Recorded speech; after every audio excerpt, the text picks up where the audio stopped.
और प्रधानमंत्री Narendra Modi light house परियोजना की शुरुआत कर रहे हैं, शिलान्यास कर रहे हैं। सीधे लिए चलते हैं। श्रीमान हरदीप सिंह पुरी जी,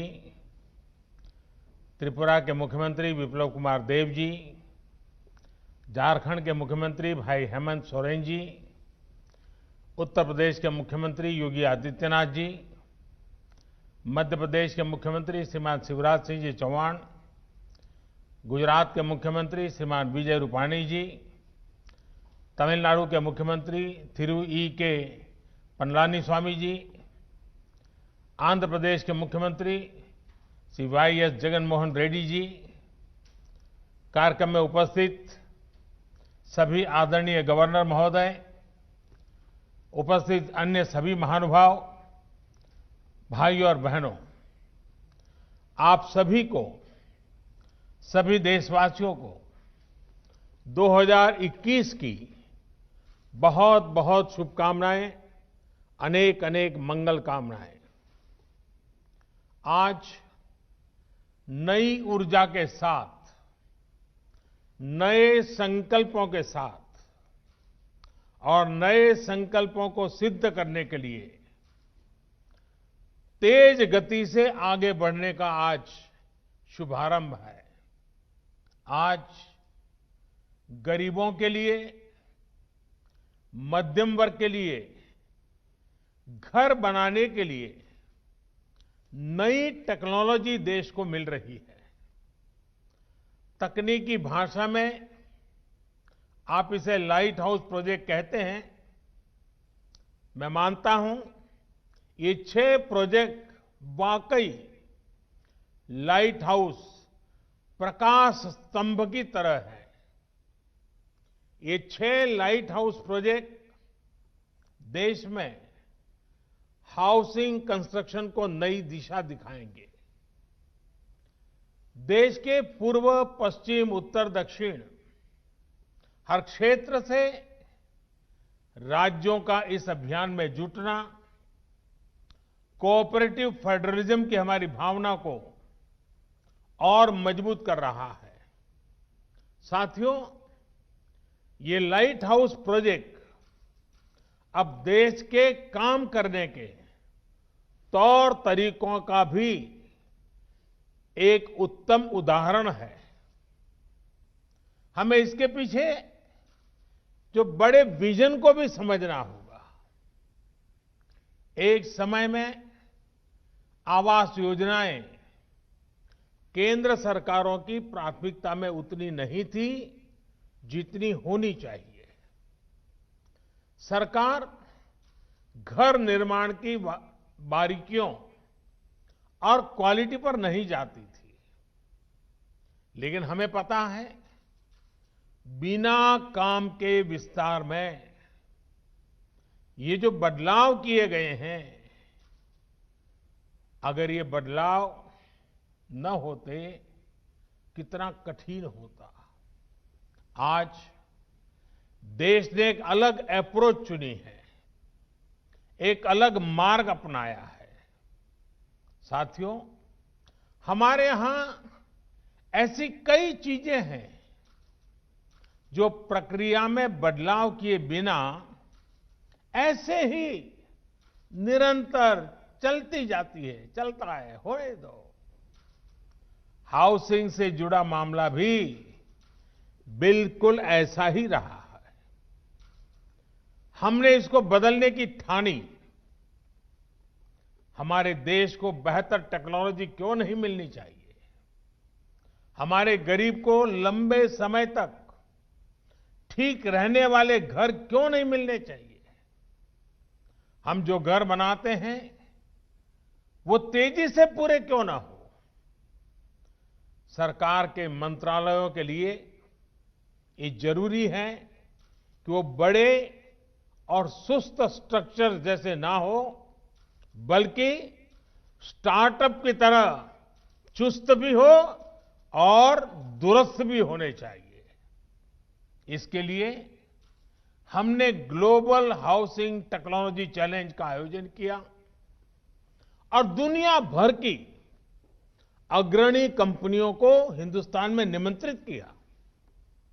मुझे खुशी है कि दुनिया भर की 50 से ज्यादा इनोवेटिव कंस्ट्रक्शन टेक्नोलॉजी ने इस समारोह में हिस्सा लिया, इस स्पर्धा में हिस्सा लिया।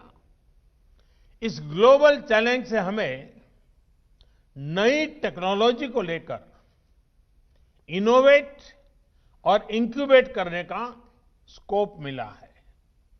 इसी प्रक्रिया के अगले चरण में अब आज से अलग अलग साइट्स पर 6 लाइट हाउस प्रोजेक्ट का काम शुरू हो रहा है। ये लाइट हाउस प्रोजेक्ट्स आधुनिक टेक्नोलॉजी और इनोवेटिव प्रोसेस से बनेंगे। इसमें इंफ्रास्ट्रक्चर का टाइम कम होगा, इसमें कंस्ट्रक्शन का टाइम कम होगा और गरीबों को ज्यादा रेजिलिएंट, अफोर्डेबल और कंफर्टेबल घर तैयार होंगे। जो एक्सपर्ट्स हैं उन्हें तो इसके बारे में पता है, लेकिन देशवासियों को भी इनके बारे में जानना जरूरी है, क्योंकि आज ये टेक्नोलॉजी एक शहर में इस्तेमाल हो रही है, कल को इन्हीं का विस्तार पूरे देश में किया जा सकता है। साथियों, इंदौर में जो घर बन रहे हैं वो उनमें ईंट और गारे की दीवारें नहीं होगी, बल्कि pre fabricated sandwich panel system इसमें इस्तेमाल होगा। राजकोट में टनल के जरिए मोनोलिथिक कंक्रीट कंस्ट्रक्शन इस टेक्नोलॉजी का उपयोग करेंगे। फ्रांस की इस टेक्नोलॉजी से हमें गति भी मिलेगी और घर आपदाओं को झेलने में ज्यादा सक्षम भी बनेगा। चेन्नई में अमेरिका और फिनलैंड की प्री कास्ट कंक्रीट सिस्टम का उपयोग करेंगे, जिससे घर तेजी से भी बनेगा और सस्ता भी होगा। रांची में जर्मनी के 3D कंस्ट्रक्शन सिस्टम से घर बनाएंगे। इसमें हर कमरा अलग से बनेगा और फिर पूरे स्ट्रक्चर को वैसे ही जोड़ा जाएगा जैसे लेगो ब्लॉक्स के खिलौनों को जोड़ते हैं। अगरतला में न्यूजीलैंड की स्टील फ्रेम से जुड़ी टेक्नोलॉजी से घर बनाए जा रहे हैं। जहां भूकंप का खतरा ज्यादा होता है, वहां ऐसे घर बेहतर होते हैं। लखनऊ में कनाडा की टेक्नोलॉजी यूज कर रहे हैं, जिसमें प्लास्टर और पेंट की जरूरत नहीं पड़ेगी और इसमें पहले से तैयार पूरी दीवारों का उपयोग किया जाएगा। इससे घर और तेजी से बनेंगे। हर लोकेशन पर 12 महीनों में 1000 घर बनाए जाएंगे। एक साल में 1000 घर। इसका मतलब ये हुआ कि प्रतिदिन 2.5 से 3 घर बनाने की एवरेज आएगी। एक महीने में करीब करीब 90-100 मकान बनेंगे और साल भर में 1000 मकान बनाने का लक्ष्य है। अगली 26 जनवरी के पहले इस काम में ये सफलता पाने का इरादा है। साथियों, ये प्रोजेक्ट एक प्रकार से इंक्यूबेशन सेंटर्स ही होंगे,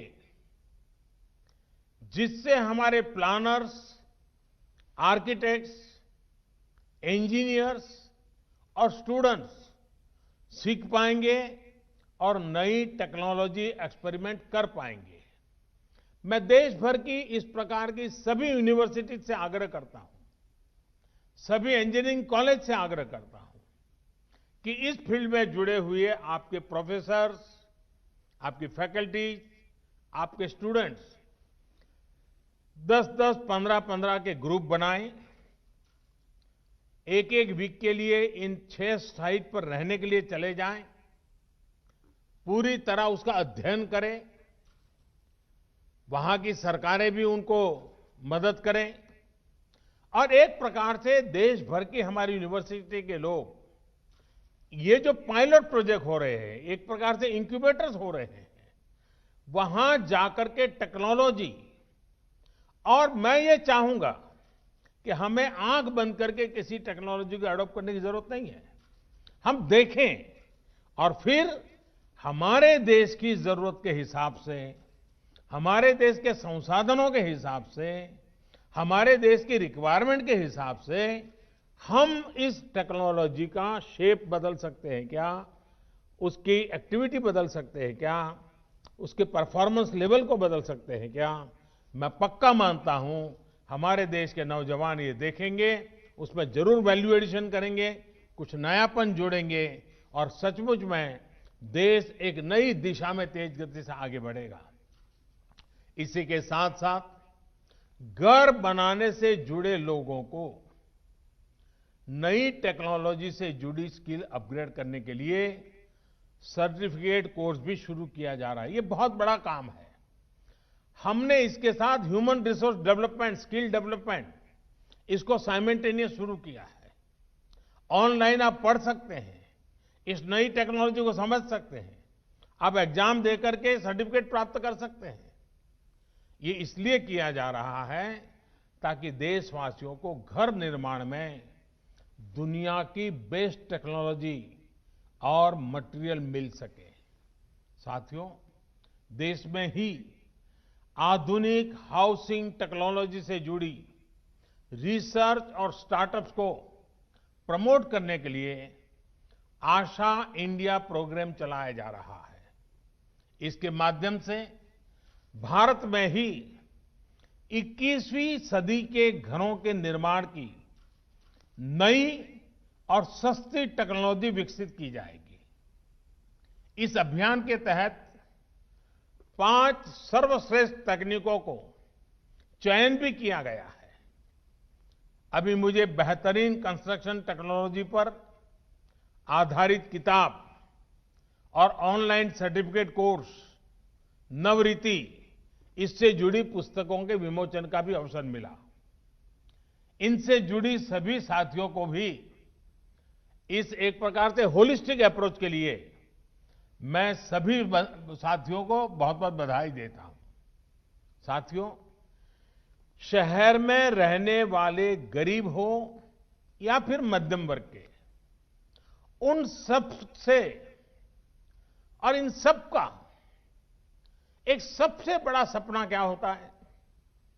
हर किसी का सपना होता है अपना घर।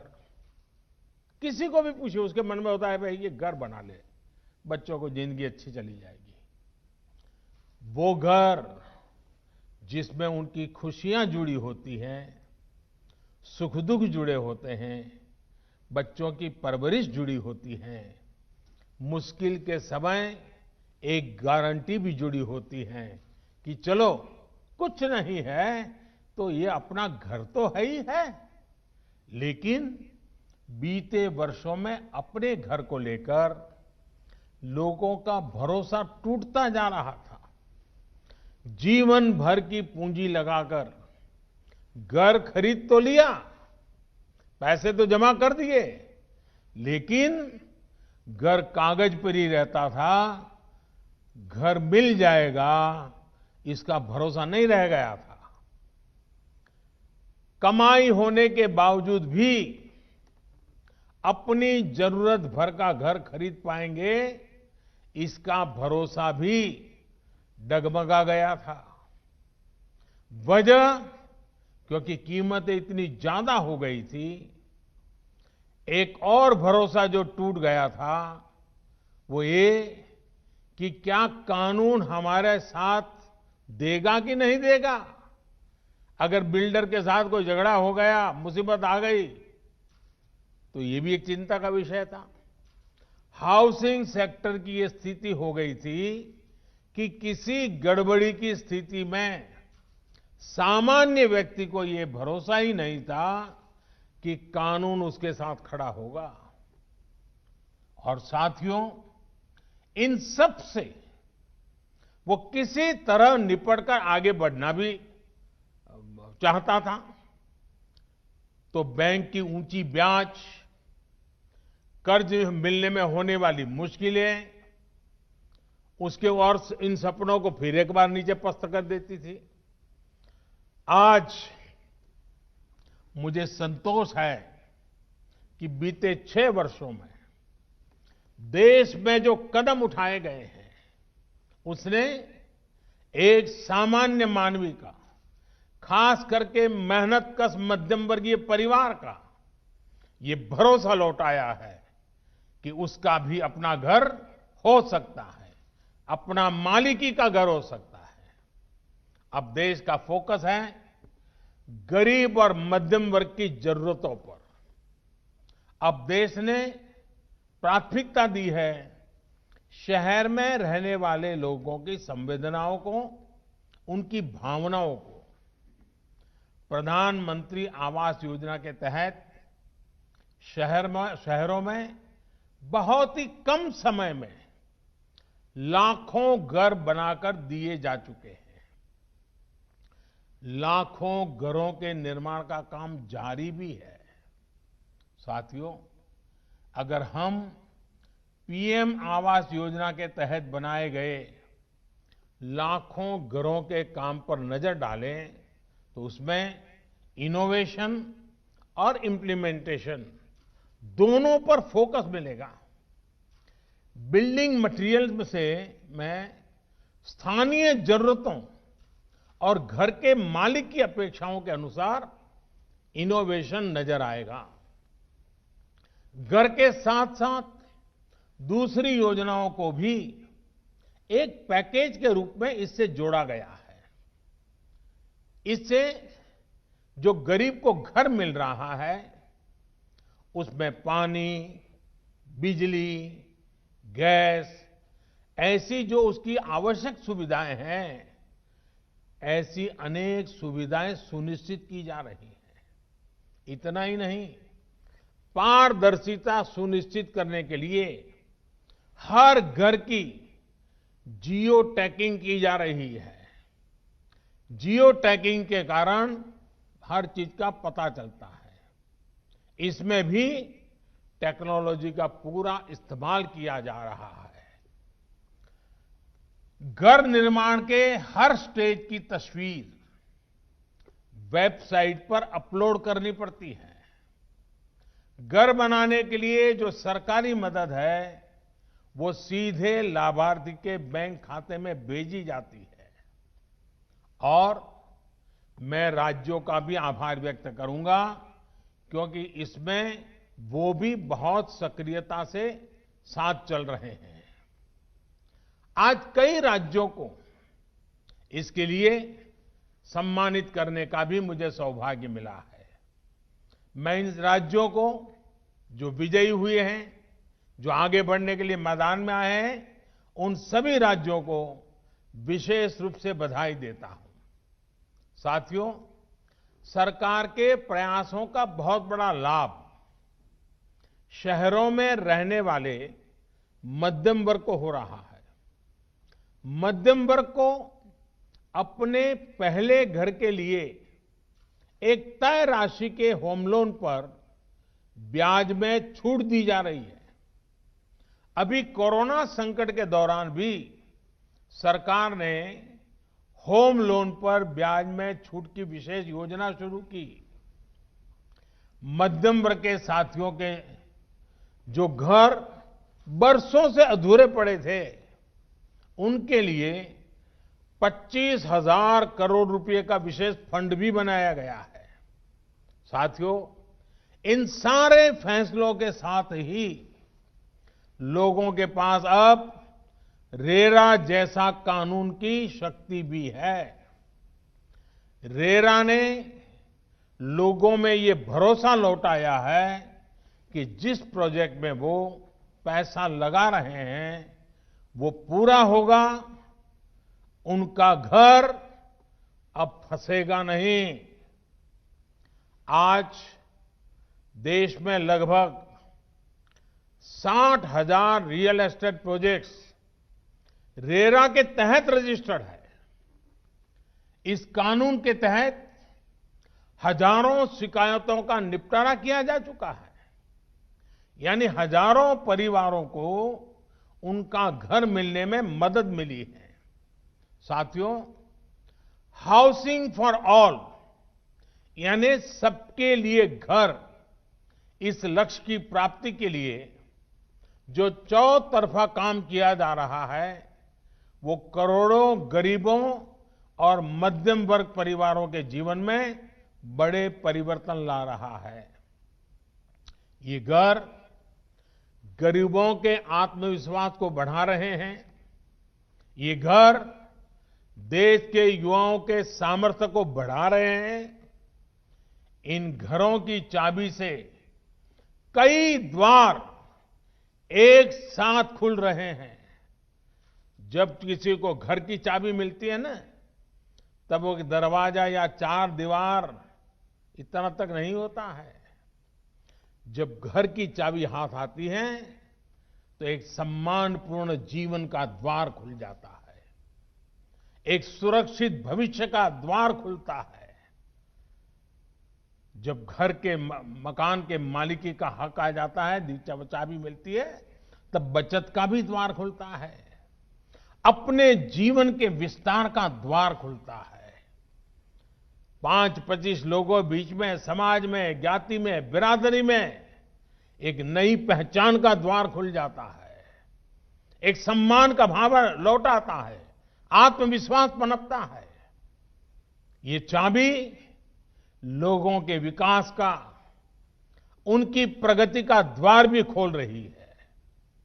इतना ही नहीं, ये चाबी भले ही दरवाजे की चाबी होगी, लेकिन वो दिमाग के भी वो ताले खोल देती है, जो नए सपने संजोने लग जाता है, नए संकल्प से की ओर बढ़ चलता है और जीवन में कुछ करने के सपने नए तरीके से बुनने लग जाता है। इस चाबी की इतनी ताकत होती है। साथियों, पिछले साल कोरोना संकट के दौरान ही एक और बड़ा कदम भी उठाया गया है। ये कदम है एफोर्डेबल रेंटल हाउसिंग कॉम्प्लेक्स। ये योजना, इस योजना का लक्ष्य हमारे वो श्रमिक साथी हैं जो एक राज्य से दूसरे राज्य में या फिर गांव से शहर आते हैं।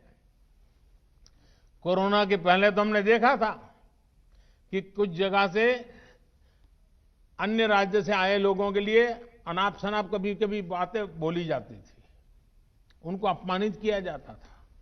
लेकिन कोरोना के समय सारे मजदूर अपने अपने यहां वापस गए तो बाकियों को पता चला कि इनके बिना जिंदगी जीना कितना मुश्किल है, कारोबार चलाना कितना मुश्किल है, उद्योग धंधे चलाना कितना मुश्किल है।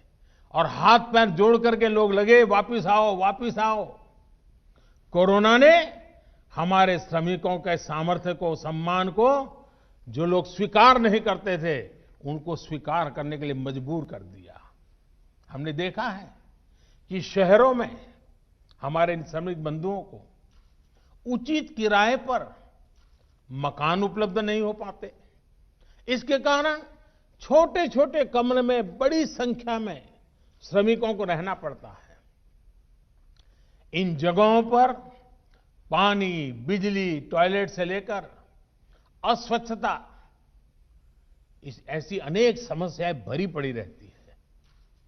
राष्ट्र की सेवा में अपना श्रम लगाने वाले ये सभी साथी गरिमा के साथ जीवन जिए, ये भी हम सभी देशवासियों का दायित्व है। इसी सोच के साथ सरकार उद्योगों के साथ और दूसरे निवेशकों के साथ मिलकर उचित किराए वाले घरों का निर्माण करने पर बल दे रही है। कोशिश ये भी है कि आवास उसी इलाके में हो जहां वो काम करते हैं। साथियों, रियल एस्टेट सेक्टर को प्रोत्साहित करने के लिए भी निरंतर निर्णय लिए जा रहे हैं। खरीदारों में उत्साह बढ़ाने के लिए घरों पर लगने वाले टैक्स को भी बहुत कम किया जा रहा है। सस्ते घरों पर जो टैक्स पहले 8% लगा करता था, वो अब सिर्फ 1% है। वहीं सामान्य घरों पर लगने वाले 12% टैक्स की जगह अब सिर्फ 5% जीएसटी लिया जा रहा है। सरकार ने इस सेक्टर को इंफ्रास्ट्रक्चर की भी मान्यता दी है ताकि उन्हें सस्ती दरों पर कर्ज मिल सके। साथियों, बीते सालों में जो रिफॉर्म्स किए गए हैं उसमें कंस्ट्रक्शन परमिट को लेकर 3 साल में ही हमारी रैंकिंग 185 से सीधी 27 पर आ पहुंची है। कंस्ट्रक्शन से जुड़ी परमिशन के लिए ऑनलाइन व्यवस्था का विस्तार भी 2000 से ज्यादा शहरों में हो चुका है। अब इस नए साल में इसको देश भर के सभी शहरों में लागू करने के लिए हम सभी को मिलकर काम करना है। साथियों, इंफ्रास्ट्रक्चर और कंस्ट्रक्शन पर होने वाला निवेश और विशेषकर हाउसिंग सेक्टर पर किया जा रहा खर्च अर्थव्यवस्था में फोर्स मल्टीप्लायर का काम करता है। इतनी बड़ी मात्रा में स्टील का लगना, सीमेंट का लगना, कंस्ट्रक्शन मटेरियल का लगना पूरे सेक्टर को गति देता है। इससे डिमांड तो बढ़ती ही है, रोजगार के भी नए अवसर बनते हैं। देश का रियल एस्टेट सेक्टर निरंतर मजबूत हो, इसके लिए सरकार की कोशिश लगातार जारी है। मुझे विश्वास है कि हाउसिंग फॉर ऑल का सपना जरूर पूरा होगा। गांवों में भी इन वर्षों में 2 करोड़ घर बनाए जा चुके हैं। इस वर्ष हमें गांवों में बन रहे घरों में भी और तेजी लानी है। शहरों में इस नई टेक्नोलॉजी के विस्तार से भी घरों के निर्माण और डिलीवरी दोनों में ही तेजी आएगी। अपने देश को तेज गति से आगे बढ़ाने के लिए हम सभी को तेज गति से चलना ही होगा, मिलकर के चलना होगा, निर्धारित दिशा में चलना होगा। लक्ष्य को ओझल होने देना नहीं है और चलते रहना है। और इसके लिए तेज गति से फैसले भी लेने ही होंगे। इसी संकल्प के साथ मैं आज आप सबको इस 6 लाइट हाउस, एक प्रकार से हमारे नई पीढ़ी को, हमारे टेक्नोलॉजी और इंजीनियरिंग के विद्यार्थियों के लिए ये सबसे ज्यादा उपयोगी हो, ये मेरा इच्छा रहेगी। मैं चाहूंगा सभी यूनिवर्सिटीज को, मैं चाहूंगा सभी कॉलेजेस को, इस प्रकार के जो महत्वपूर्ण प्रोजेक्ट होते हैं उसका अध्ययन करना चाहिए, जाकर के देखना चाहिए कि कैसे हो रहा है, कि टेक्नोलॉजी का उपयोग कैसे होता है, हिसाब किताब कैसे लगाया जाता है। ये अपने आप में शिक्षा का बहुत बड़ा एक दायरा बन जाएगा। और इसलिए मैं देश के सभी युवा इंजीनियरों को, टेक्नीशियनों को विशेष रूप से निमंत्रण देता हूं। इस लाइट हाउस से जितनी लाइट वो ले सकते हैं लें, और अपनी लाइट जितनी उसमें डाल सकते हैं डालें। अपने दिमाग की लाइट जितनी लगा सकते हैं लगाएं। आप सबको इस नव वर्ष की बहुत बहुत शुभकामनाएं। इस 6 लाइट हाउस के लिए बहुत बहुत शुभकामनाएं। बहुत बहुत धन्यवाद। तो प्रधानमंत्री नरेंद्र मोदी ने 6 राज्यों को लाइट हाउस प्रोजेक्ट योजना का शिलान्यास किया और ये तोहफा दिया।